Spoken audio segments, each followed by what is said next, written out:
শান্ত দলটাকে একদম শেষ করে দিল। ওর কাজ শুধু মাস শেষে ৯ লাখ করে টাকা গুনে নেয়া।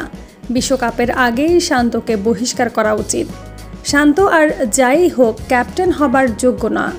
এবার চরম ক্ষেপে শান্তকে অপমান করলেন মাশরাফি।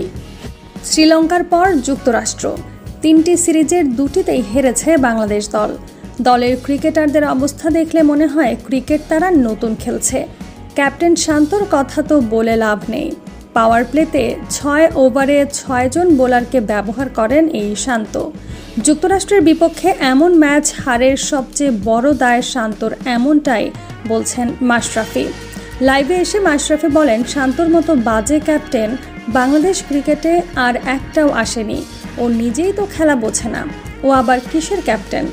ব্যাট ধরতে পারলেই ক্রিকেটার হওয়া যায় না, ক্যাপ্টেন হওয়া যায় না।